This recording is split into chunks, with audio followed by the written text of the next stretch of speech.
Welcome back, everyone. Today we are going to be taking a look at the games that were played during the fourth round of the FTX Crypto Cup being held in Miami, Florida. Now, as per usual, we are going to be covering the games that were played by the American prodigy, the new bad boy, the man who lets chess speak for itself, Mr. Hans Niemann. Now, before we jump into this match in the fourth round that was played against Anish Giri, we are going to be taking a look at a tweet that he put out earlier today before the games began. Now, Hans put out this tweet which says, GMHikaru's recaps have truly been inspiring, and I look forward to them every day. I hope to take his advice today and turn things around. Hashtag FTX Crypto Cup, hashtag Chess Champs. All right, so now we are going to jump right into the match. In the first game, Hans will lose a very tough game with the black piece against Anish Giri, the famous grandmaster from the Netherlands. In the second game, they would draw, and now in the third game with the black pieces once again, Hans wanted to try and put pressure on Anish. So down 1.5 half, let's jump right into the third game. Game starts with d4, knight f6, c4, e6, knight f3, b6, essaying the queen's Indian defense, g3, bishop b7, bishop g2, bishop to e7, castles, rook e1, knight to a6. All standard theory, by the way, thus far. Now we get a3. Hans plays this move queen c8 here. A little bit unusual for sure, but nonetheless a reasonable attempt. Knight c3 is played, and he goes knight e4. And now the idea behind queen c8, quite simply, is to guard the bishop. For example, if white plays a move like knight g5, you very simply take, because the queen will be guarding the bishop on b7. So now we get bishop d2, pawn to d6 is played, queen to c2, f5, rook a d1, all very normal. Bishop f6, trying to put pressure on the pawn on d4, and now you also have this great knight on e4, which is protected.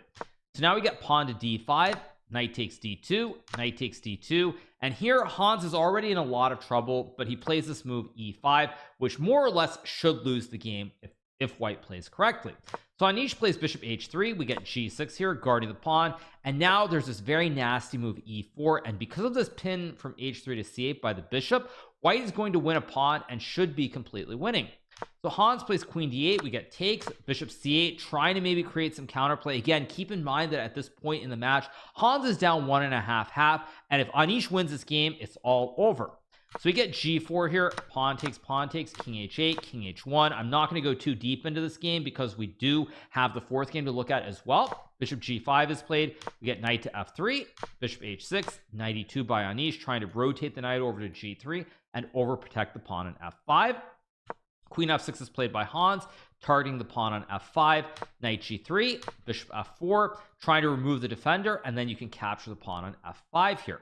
So now we get pawn to b4 played by Anish, trying to stop the knight from getting into the game. And now Hans plays queen h6, knight g1, guarding the bishop on h3, bishop to d7, and now rook d3 is played by Anish, rook g8, rook e4, and now pawn to c5 played by Hans. Now the computer does not love this move. That being said, it's a very tricky move here because now if white plays en passant with pawn takes pawn, after bishop takes, you will be losing the rook on e4, if not more material. Additionally, in this position, after white plays a move like b5, knight c7, now the queen side is completely closed here, and black has a free hand to play something like rook f8, maybe put pressure on the pawn on f5. Additionally, you could also go for rook g7 and rook g8 with the double stack. So I really like this move c5 from Hans. Now it's worth noting that one of the criticisms of Anish over time has been that he draws a lot of games and he doesn't really sort of grab the game, or I guess the normal phrase would be grab the bull by the horns, but it feels like sometimes if there isn't clear-cut plan, like in this game where he knows he's better but he doesn't see a clear-cut plan, he starts to drift a little bit, and this game is unfortunately no exception. We get rook to f3 here. Hans plays bishop g5, which apparently is a mistake. Don't ask me why exactly. b5, knight c7, and now rook g4 is played here. Apparently after this move f6, white is much better, if not outright winning, because after bishop takes h3, there's f7, rook to f8, preventing the pawn from queening on f8. But now white has this very nasty move, knight takes h3, queen takes h3, and rook f5 here. And you would look and you say, well, black's just up a piece. But there are a couple things. First of all, the knight on c7 is essentially useless. You don't have access to any squares here. All of the squares are covered by the pawns, e6, a6, e8 as well, and the pawn on c4 guards the pawns on b5 and d5. So even though black is up a piece here, he's actually losing, because now when you go bishop e7, for example, white can play rook to h5, and after queen to d7, there's a very brutal move, rook takes h7, king takes h7, and now you have rook h4 check, king g7, queen to h7 check, king to f6, and now knight to e4, and the king simply has no squares to go to. Again, in a rapid game, you can't really be super critical, but it's still a very illustrative and instructive example of how, even though black is up a piece in this position, white is actually winning the game because this knight is completely useless. Anyway, after knight c7 is played, we get rook to g4, knight to e8 played by Hans, and now you start to see that this gets very tricky for white because the knight, which was so bad on c7, suddenly is jumping to f6 to target the rook on g4. So knight e4 is played by Anish. We get knight f6, knight takes, bishop takes, rook takes, rook takes, rook g3. Hans plays the move rook a8, trying to maybe play a6 and open up the a file here. Again, with only one rook on the board, there really are no threats of mate, and your bishop on f6 stops anything from happening on g7. So the king on h8 is very, very safe here. Bishop g2 is played by Anish. We get bishop h4, rook g4, queen to h5, attacking both the rook on g4 as well as the pawn on f5. Queen to e2 is played, and now queen h6. Worth noting, if black tries to capture the pawn and target the rook, white is this very nasty move rook g8, creating the classic fossil or discovered attack, as we like to call it in chess terms and non-XQC terms. And after rook g8, rook takes, queen takes h5, white is simply up a queen and winning the game. So after queen e2, queen h6 is played here by Hans, bishop e4, bishop f6, queen f3, and now there's a little bit of a maneuvering game going on. Bishop e8, queen g2, bishop f7, rook g3, queen c1, bishop d3, queen takes a3, and already at this point black is maybe even better because the bishops on f7 and f8 guard the g7 and g8 squares respectively. There's no way really to remove them, and if black ever gets a6, he's gonna have great winning chances. So now we have queen h3, queen c1, and now rook g6 is played here by Anish. Rook to g8 is played. Again, I won't go too deep into the weeds on these specific moves, but we reach this endgame here after rook takes, king takes, queen e3, where black is maybe very slightly better according to the computer, but with such a strong player like Anish playing with the white pieces, in no world should this ever be anything except a draw. After all, we're talking about Anish. However, Hans finds the critical move e4 here. If you do not play e4 in this position, say you play king g7 e4, there really is no way for black to win here because now it's a very closed center of the board, and white can always meet bishop h5 trying to infiltrate with bishop e2, for example. So Hans plays e4, bishop takes e4, and now there's this very nice move bishop g5, which does win the pawn on e3. So even though you sacrifice an e pawn, you're getting the pawn back on e3, and additionally now without the e pawns on the board, there are entry squares for the king in this resulting endgame. So knight f3 is played, bishop takes e3, king g2, h6 played by Hans, and here we see an inexplicable blunder from Anish. He plays this move f6. Now in this position, the way for white to draw this endgame would be to play knight h4, because after king g7 you can go knight g6, king to f6, and here there are a couple ways to draw, but probably the simplest is to play this move pawn to h4. And the reason that this is a draw now is the king can never get in. You don't have access to g5 because of the pawn on h4, and you don't have access to e5 because of the knight on g6, and so you essentially can't do anything without trading off the bishop for the knight. But after takes, we now have an opposite color bishop's endings, and all of the pawns are on the opposing color of the bishops, so therefore this would be a very simple draw. Shockingly, Anish plays this move f6 here, which is a big mistake because now after bishop h5, the king is going to get in and capture the pawn on f6, and additionally the knight is really not all that stable here on f3. For example, let's say white plays king g3, you get king to f7. Say I just go back, takes king g3 for example here. Now I can start to do a couple of things. First of all, I can reroute the bishop around. Let's say we get this position, and there's an idea like bishop f5 for example to trade and get the king infiltration with king e4 and king d3. But even besides that, you could also go bishop c8 and a6 or a5 here, and even this endgame is pretty unpleasant for white. So realizing that everything's gone astray, Anish tries to find some counterplay with knight h4, but to his credit, despite starting off very poorly in this match, Hans finds a very nice move bishop e2 here, knight to f5, bishop f4 is played, knight e7, king f7, knight c8, and now Hans just captures on f6, loses the a pawn, but again without a passed pawn on the a file here, it really is an irrelevant pawn. Bishop takes c4, knight c8, bishop takes b5, knight takes b6 is played here, c4, knight c8, king e5, king f3, and now bishop a4, and after Anish tries for one last stroke with knight takes d6 here, you do not capture the knight because there's king takes f4, but Hans finds a very simple bishop d1 check. King has to move away, and then king takes d6. Black simply has an extra bishop, and he would be completely winning. So after bishop d1, Anish resigns the game, and Hans strikes back to tie up the score at 1.5 half. So now let's move to the fourth and final game of the match. Obviously, if this game is drawn, they would play a tiebreaker, but both players, I think, were spoiling for a fight. So Hans opens with pawn to e4. Anish plays c5, does not play e5 on move 1, signaling his aggressive intentions. Knight f3, d6, bishop b5 played by Hans, knight d7, castles, a6, and now bishop d3 is played by Hans. This is, of course, the canal attack. It's one of the ways of trying to avoid the Sicilian knight. Or for white, he plays bishop d3, knight f6, rook e1, e6 is played here, trying to develop the bishop. Bishop to f1. Now b6 is played here by Anish, and Hans plays this move c4, trying to create the classic Maroczy bind structure, which can occur out of many different Sicilians. For example, after bishop e7, d4 takes, say bishop b7, knight c3. White has what we call the Maroczy bind, the pawns on c4 and e4 covering the d5 square. There are many different setups where this can occur. Another common one is in the accelerated dragon, for example, where you end up with a position along these lines. Say with d6, bishop e2, castles, and you'll notice that white again has the pawns on c4 and e4 covering the d5 square, as well as the knights on c3 and d4. So here Hans plays c4, bishop b7 played by Anish to target the pawn on e4. Hans goes knight c3, keeping alive the idea of d4. You could play d3 as well to guard, but now you're never playing d4, so this idea of putting the pawns on c4 and e4 is not really as effective, and it doesn't make as much sense. So knight c3 is played with the idea of playing d4. Now here Anish plays this nice theme in many of these different Canal Rosslimo setups with knight e5, and Hans is a choice. Now you could trade on e5 to give black the double pawns on the e file, but now you can never go d4, and even if you play d3, this pawn is always a little bit weak. It's a backwards pawn, no pawns on c2 or e2 to guard it, and black should be fine. Hans plays the very aggressive d4. Knight takes f3. You have to take with the pawn here.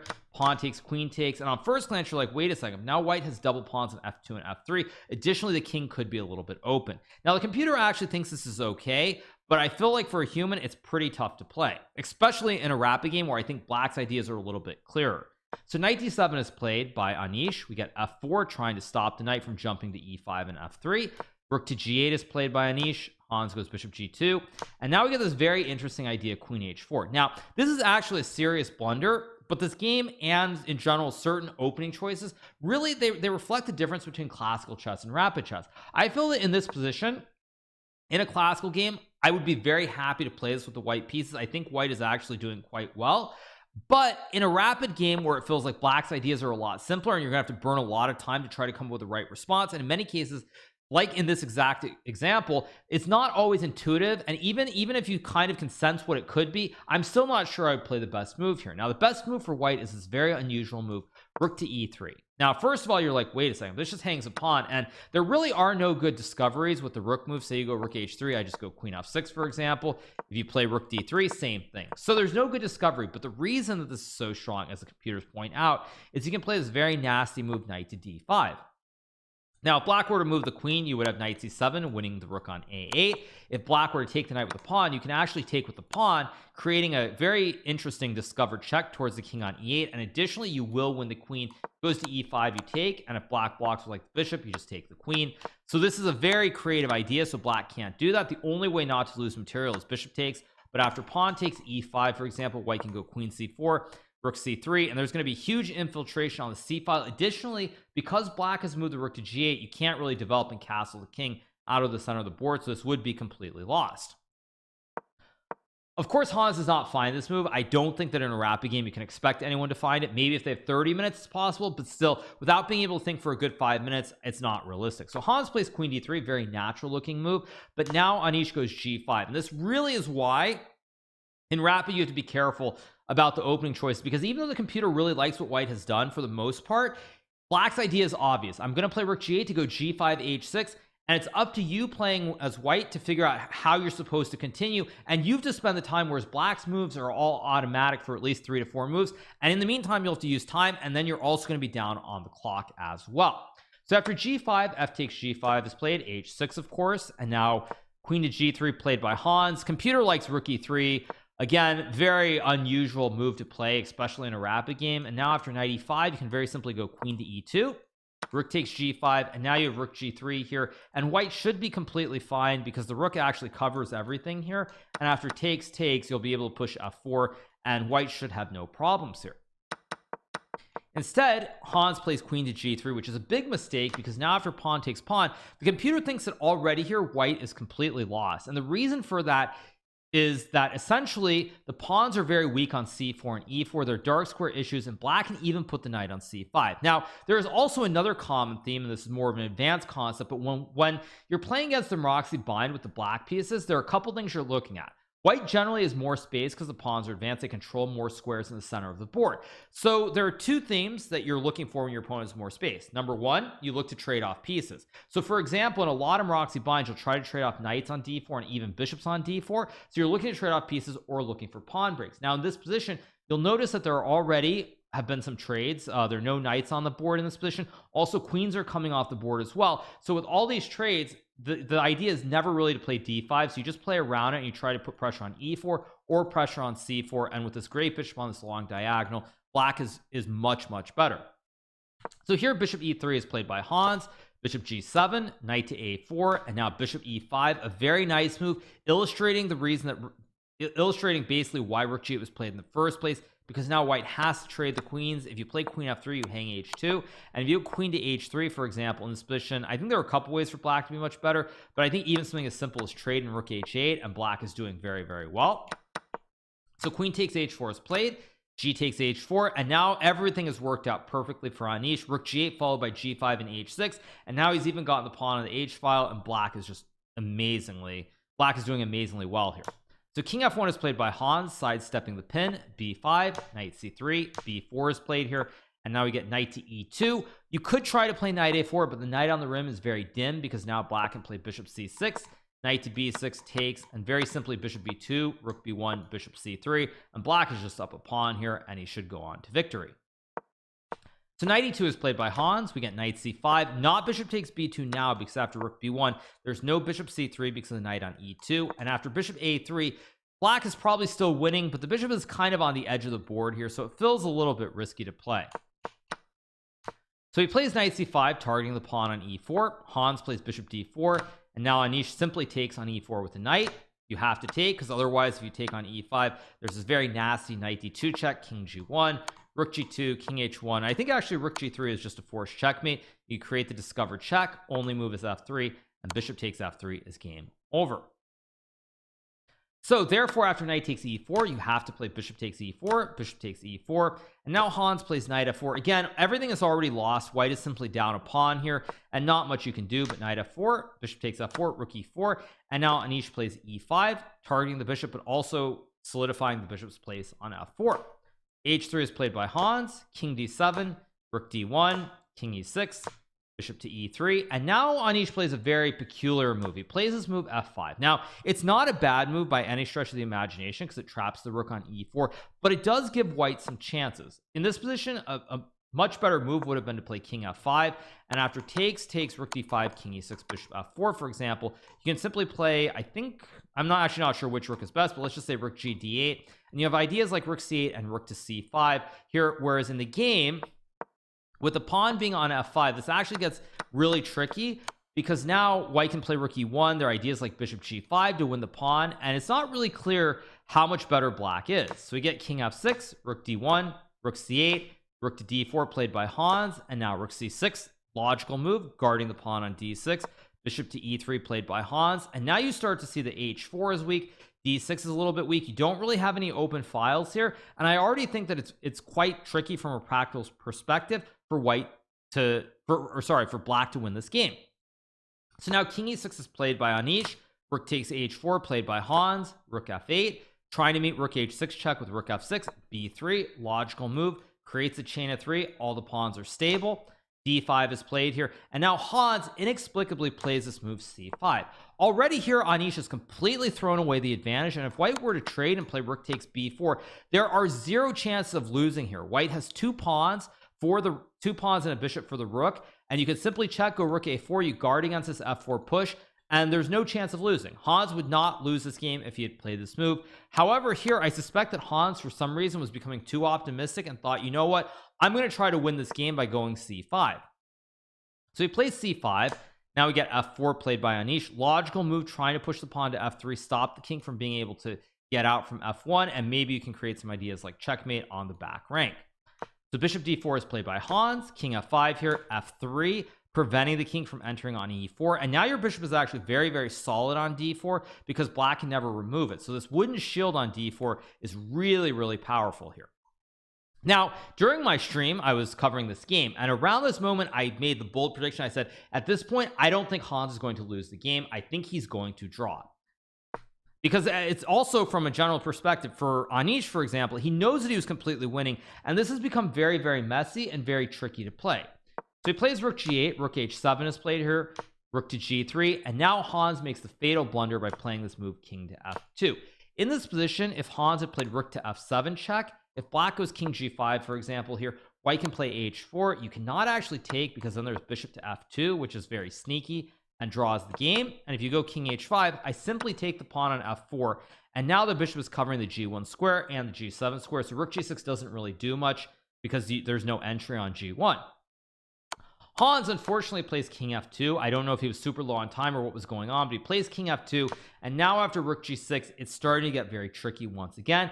But it still should be okay for white. Instead, Hans plays this move rook to e7, which loses the game on the spot. What he should have done here is played rook f7, king to e6, and played rook takes f4. And after rook g2, king e3, rook takes a2, rook f8. Black is probably better here, but it's not going to be easy to convert. And I still think that in a position like this, after rook a3, for example, king f4 takes, and I want to say, I don't know which square is best, but let's just say a8, for example. I'm still not sure that Hans would have lost this game here. Instead, Hans plays rook e7, and after rook g2, king e1, I think he simply missed it in this position. Black can play this move rook g3. The reason is that if black were to say play rook takes a2, you have rook e5 check, king f6, and then rook e2 with the check, and you win the rook on a2. But after rook g3, now there's no real threat because the king is a very simple escape square on g6. So there really are no mating patterns, threats whatsoever. And now your king is also on the back rank. So there are going to be threats for black to create the ladder checkmate. So after rook g3, we get rook e5, king g6 is played here, pawn to c6 played by Hans, rook takes h3, threatening the ladder checkmate with rook h1, king f1, or sorry, not king f1, sorry, rook e2 is played here. If you were to go king f1, now black can do the yo-yo with rook takes a2, still threatening this check on h1 after king g1. There are many ways to win, but probably cleanest is rook g3, king f1, rook takes f3, king g1, and then rook to d3, threatening a ladder this way as well, and it's simply hopeless. Instead, Hans plays rook e2, but now after rook h1 check, king d2, trade, and rook to c1, you can no longer save the c6 pawn. And even if you go like bishop e5, I simply go king f5, attacking the bishop and guarding the pawn. And then after bishop d4, rook takes c6. This is simply an easy win for black. You can even bring the king in around the side to g5, h4, and g3. So Hans loses his fourth game. Very, very tough loss for him. And again, another game where he started out well. He was in a lot of trouble in the middle game, maybe losing even as we approach the end game. And then Anish was imprecise. Hans had a couple of opportunities where he could have snatched a draw from the jaws of defeat. But unfortunately, it feels like at some point right when he had gotten himself back in the game where he could have drawn, he stopped being objective and he started thinking that he could win the game and being too optimistic. And unfortunately, he pays a heavy price by having such thoughts. So very, very tough. Hans loses a fourth match. But again, as we are seeing, he is competitive. He has had his moments in this event thus far, and hopefully he'll be able to bring home a dub sooner or later in the FTX Crypto Cup. Anyway, I hope you guys have enjoyed this recap. We are trying to do recaps of the FTX Crypto Cup every single day. If you have not hit that subscribe button below, make sure to hit it, please. And we'll keep bringing you all the greatest content in the world of chess. See you guys soon.